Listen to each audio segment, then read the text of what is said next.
हम अपने दिफा का कानूनी और जायज़ा के इस्तेमाल कर रहे हैं। ट्रंप को कोई हक नहीं है कि वो अवाम को उसके हकूक़ से रोके। ट्रंप को हक नहीं है कि वो ईरान को जौहरी हकूक़ से फ़ायदा उठाने ना दे। दुश्मन अपने मकासद हासिल करने में नाकाम रहा। ईरानी सदर मसूद पज़ेश्कियान का बयान, कहा हम किसी मुल्क पर हमला करने का इरादा नहीं रखते। हमारा बुनियादी मौक़िफ़ ख़ित्ते में अमन, इस्तेहकाम और सलामती के तहफ़्फ़ुज़ पर मबनी है। हम जंग बढ़ाना नहीं चाहते, ना ही हमने कोई जंगें या तनाज़ात शुरू किए।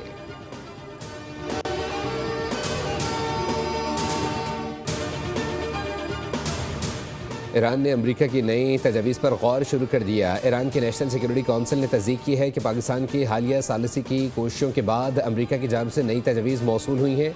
अभी इन तजवीज़ पर कोई जवाब नहीं दिया गया। अमेरिका के साथ मुज़ाकरात में सख्त मौक़िफ़ बरकरार है। ईरानी कौम के मफादात का हर कीमत पर दिफा किया जाएगा। अपने हरमुज़ की बंदिश दुश्मन के बहरी नाकाबंदी ख़त्म होने तक जारी रहेगी। स्पीकर पार्लियामेंट डॉक्टर मोहम्मद बाकर कालिबाफ ने अमेरिका को सख्त खबरदार किया है कि अगर अमेरिकी बहरी जहाज़ 1 इंच भी आगे बढ़े तो ईरान बराह रास्त फायरिंग करेगा। दुश्मन अब ज़मीनी हकीकत और ईरान की ताकत को अच्छी तरह समझ गया है। अमेरिका के साथ बातचीत में कोई पेशरफ्त ज़रूर हुई है, लेकिन अब भी दोनों फ़रीक़ैन के दरमियान बहुत बड़ा फ़ासला मौजूद है, जिसे ख़त्म करना फ़िलहाल मुश्किल नज़र आता है। अमेरिका ने नाकाबंदी का ऐलान किया, जो एक भोंडा और जाहिलाना फ़ैसला है।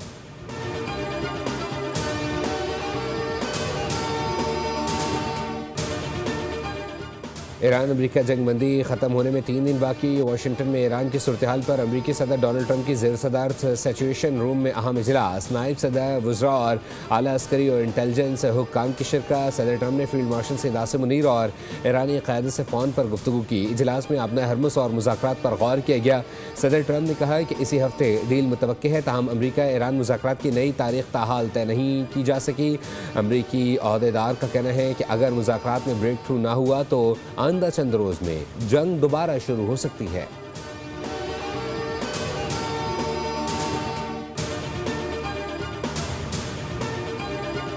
यमनी तंजीम अंसारुल्लाह के सीनियर अहदेदार ने अमेरिका को सख्त खबरदार किया है कि अगर बाबुल मंदब बंद कर दिया तो कोई भी इसे खोल नहीं सकेगा। हुसैन अल अज़ीज़ ने कहा है कि ट्रंप और उसके साथी अमन की राह में रुकावट बनने वाले इक़दाम तर्क करें, हमारे लोगों के हुकूक का एहतराम करें।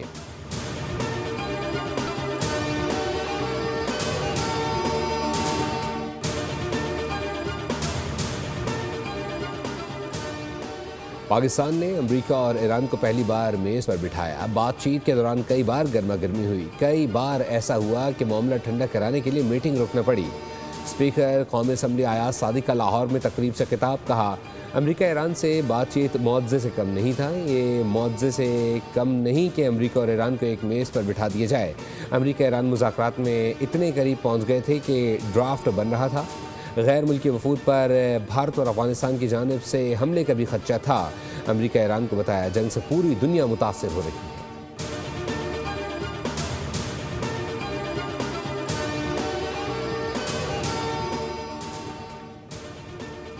और नायब वज़ीर-ए-आज़म इसहाक़ डार की पोलैंड के हम मनसब से टेलीफोनिक गुफ्तगू। दो तरफ़ा ताल्लुकात में मज़बूत पेशरफ़्त रहा। बाहमी दिलचस्पी के शोबे में ताउन बढ़ाने पर इत्तफ़ाक़ किया गया। अहम इलाक़ाई और आलमी अमूर पर भी तबादला ख़याल किया गया।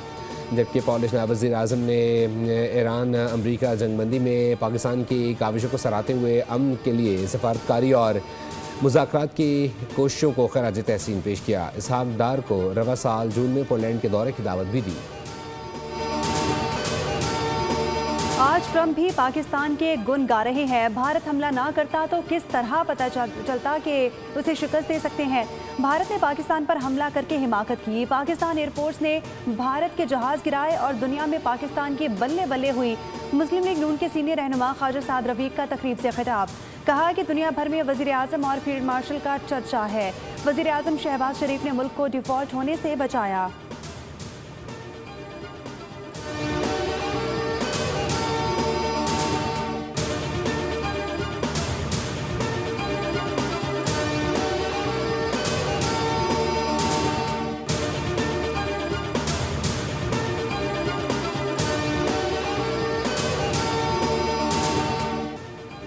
पाकिस्तान से बेहतरीन ताल्लुकात के बाद अमरीका के लिए भारत पर एतमाद करना मुश्किल हो गया है। बैनुल-अक़वामी जरीदे की रिपोर्ट एशिया टाइम्स के मुताबिक पाकिस्तान ने ईरान अमरीका मुज़ाकरात में अहम किरदार अदा किया, जबकि खित्ते के मामलात पर भारत की सफारतकारी बिल्कुल खामोश रही।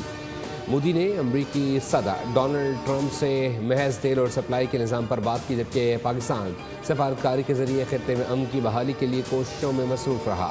भारतीय वज़ीर ख़ारजा जयशंकर का मुत्तहदा अरब अमीरात का दौरा भी मुदाखलत के बजाय राबते और यकीन दहानी तक महदूद रहा। बैनुल-अक़वामी सतह पर पाकिस्तान को तनहा करने की ख्वाहिश में मोदी ने भारत को तबाही के दहाने पर पहुँचा दिया।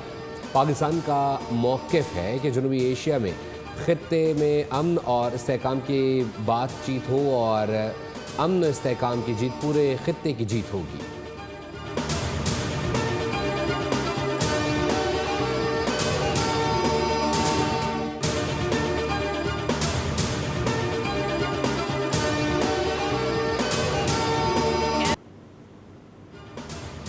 नेतन्याहू ने ट्रंप को ईरान के खिलाफ उस जंग में धकेला जिसमें अमरीकी आवाम की कोई दिलचस्पी नहीं। साबिक नायब सदर कैमला हैरिस ने कहा कि ईरान जंग से अमरीकी फौजियों की जान खतरे में पड़ गई।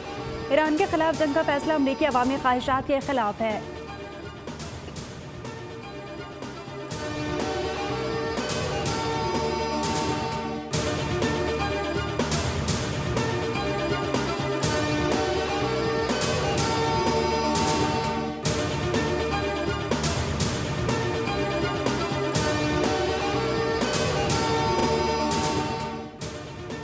जनूबी लबनान में हिजबुल्लाह से झड़पों के दौरान एक इजरायली फ़ौजी हलाक और 9 से ज़ायद ज़ख्मी हो गए। इजराइल फ़ौज ने तस्दीक कर दी वाक़या जनूबी लबनान में एक ऑपरेशन के दौरान पेश आया, जहाँ इजरायली फ़ौज सरहद से तकरीबन 3.5 किलोमीटर दूर इमारतों की क्लियरेंस कर रही थी। लबनान पर इजरायली हमलों और जंगबंदी की खिलाफ वर्जी के दौरान UN अमन मिशन का फ्रांसीसी फ़ौजी हलाक हो गया। सेक्रेटरी जनरल अक़वाम मुत्तहिदा की मज़म्मत। उधर हिजबुल्लाह ने इजराइल से एक तरफा जंगबंदी मुस्तरद कर दी।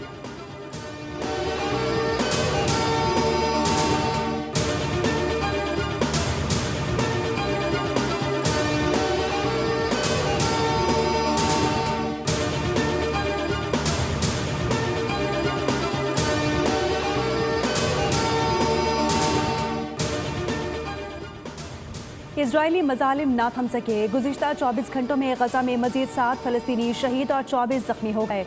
अरब मीडिया के मुताबिक जंगबंदी के बाद से 773 अफराद शहीद और 2171 जख्मी हो चुके।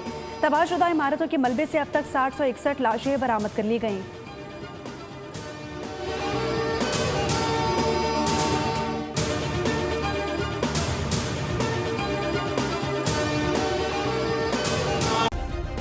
सब्सक्राइब करें और बेल दबाएं ताकि कोई खबर रह न जाए।